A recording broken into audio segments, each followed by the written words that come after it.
This week you'll be reading The Things They Carried by Tim O'Brien.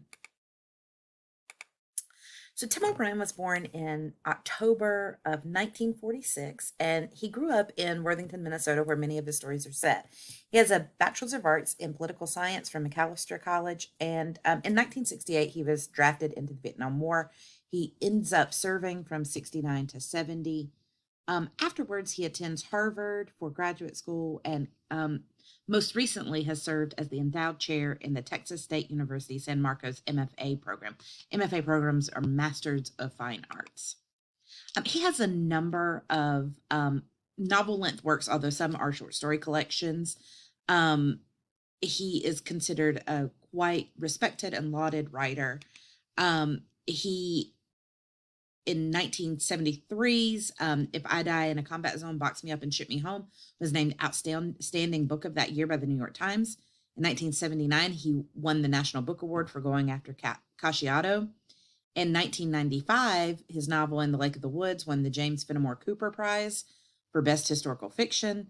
In 2012, he received the Dayton Literary Peace Prize Foundation's Richard C. Holbrook Distinguished Achievement Award for his body of work.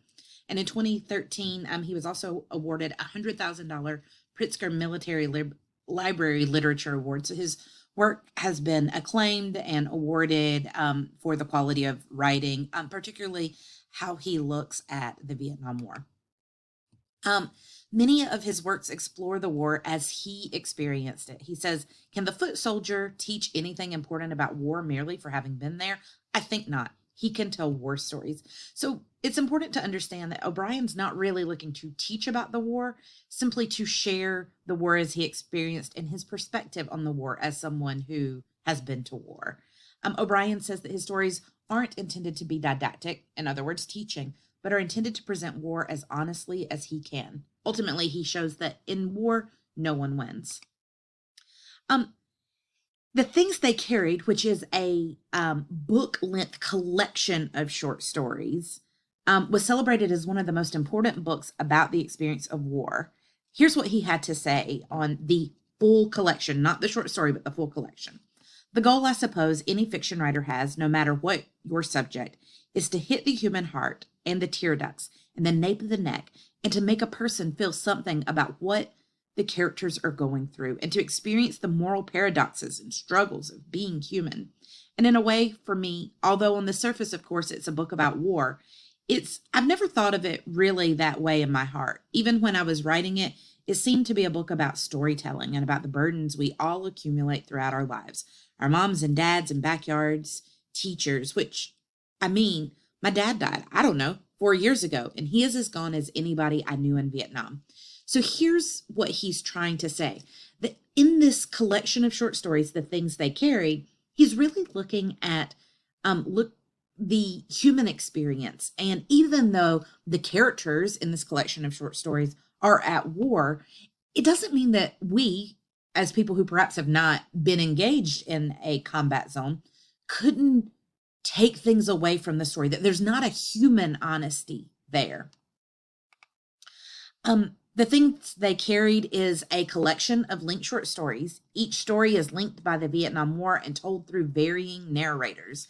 This collection employs something called verisimilitude, which our other writers, we particularly see this in 10 Things, which is a blurring of fact and fiction.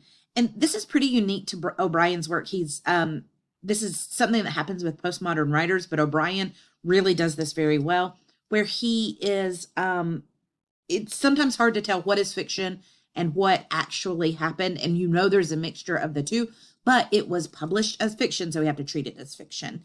He employs metafiction.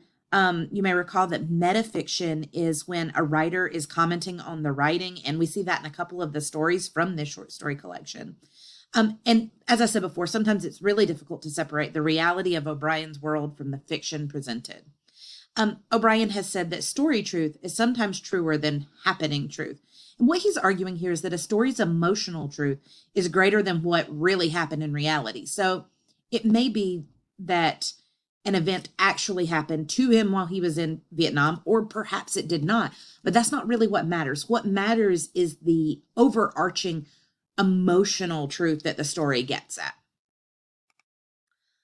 Some recurring ideas and themes that we see in this work are the horrors of Vietnam War, grappling with life after war, shame, morality, memory, and guilt, and how all of those work together. For this class, you are going to read the title story, the very first story in the collection of the things they carried, and it holds the same name, The Things They Carried. So you're reading the short story version. So it's just this one story in the big collection you're reading. And it's going to feature a third person narrator, and it will employ listing as a writing strategy. This will be the third time this semester you've seen listing, or maybe the fourth time this semester we've seen listing being employed as a writing strategy. We saw it in Girl with that list of commands. We see it in 10 Things where it's large lists of thing 1, thing 2, thing 3. In Muddling, we see it with Finley K becoming so confused with the little list of different things that he's seeing all around him. Whether that's the list of I went down this street and this street and this street, or I was in Reuben Orr's property and I saw this thing and this thing and this thing and this thing and this thing. In The Things They Carried, we're going to see listing come into play again, and it's going to really start to help us understand the burdens that our characters are facing. The story is going to take a close look at the death of a person and how it can have clear effects on others. And we're also going to look at the camaraderie that comes during war among soldiers. I hope this video has helped you out and has provided enough information to feel like you can get started on this story.